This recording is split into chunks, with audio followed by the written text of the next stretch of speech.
Salam saudara-saudari yang terkasih di dalam Tuhan Yesus Kristus. Pada saat malam hari ini, kita sama-sama merenungkan firman Tuhan. Selaku kita umat-umat percaya, selalu punya kerinduan untuk selalu belajar dari firman Tuhan. Saya akan membacakan firman Tuhan buat kita pada saat malam hari ini, yang terambil dalam Kisah Para Rasul 13 ayat yang ke-39. Dan di dalam dialah setiap orang yang percaya memperoleh pembebasan dari dosa yang tidak dapat kamu peroleh dari hukum Taurat. Roma 6 ayat yang ke-22.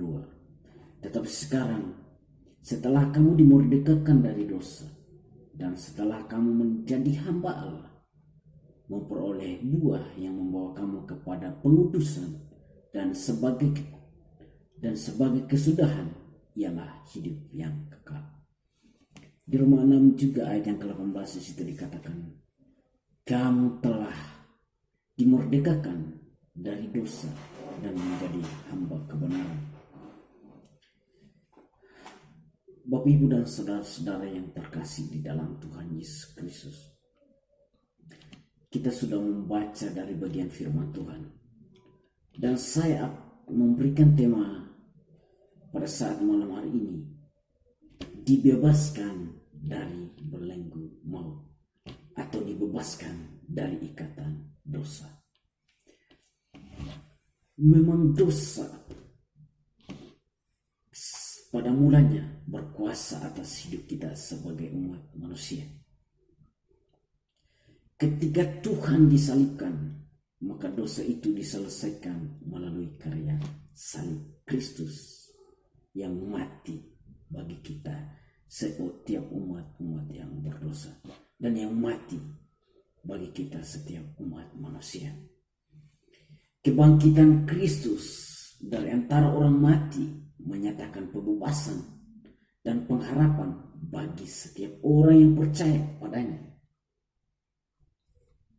Belenggu maut yang mengikat dan membinasakan manusia telah dihapuskan dalam peristiwa salib Kristus itu sendiri.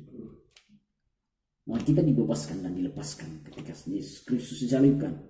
Setiap orang percaya dan mengaku kepada Kristus, maka dia dibebaskan dari ikatan dosa.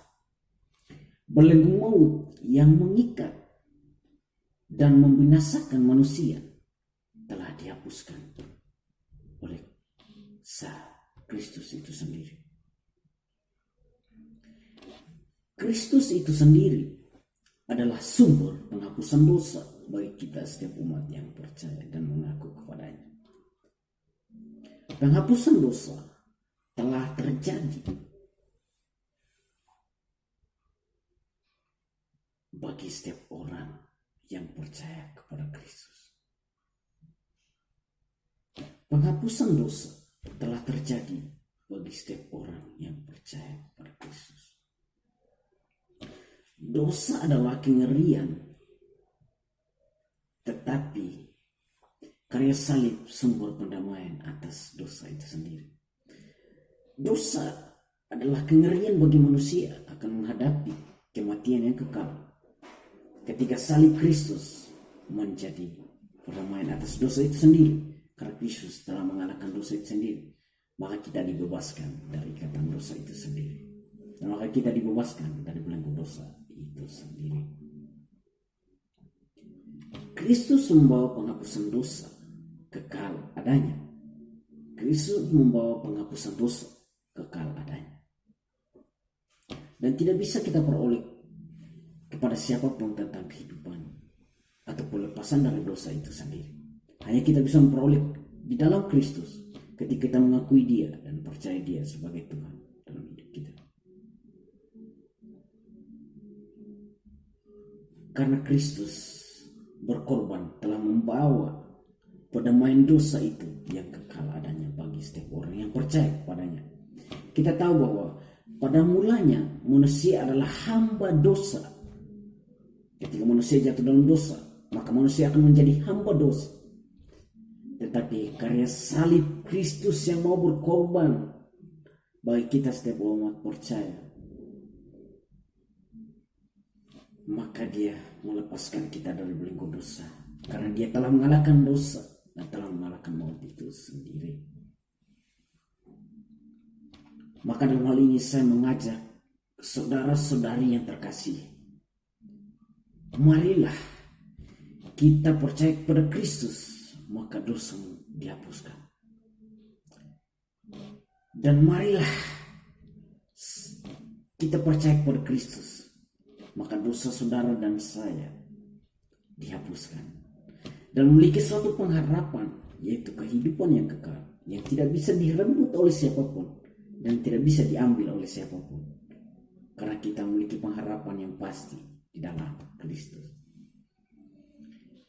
Penghapusan dosa memang sudah terjadi, ya, bagi yang terbuka hatinya dan beriman kepada Kristus sebagai Tuhan dan Juru Selamat.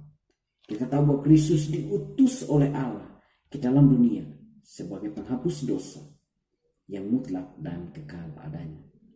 Yesus Kristus telah mati dan berkorban bagi kita. Dia dihina, difitnah, dia dicambuk, bahkan darahnya tercurah bagi manusia dan tubuhnya hancur demi kita sebagai umat-umat yang berdosa ini. Maka dia berkorban nyawanya sendiri. Namun karena kasihnya yang besar bagi kita, maka dia mati di kayu salib. Maka dalam hal itu saya mengajak kita semua, mari kita percaya kepada Kristus sebagai Tuhan dan Juru Selamat kita, yang mampu membebaskan kita dan berikan kita suatu jaminan, yaitu kehidupan yang kekal selama-lamanya. Terima kasih, Tuhan Yesus memberkati.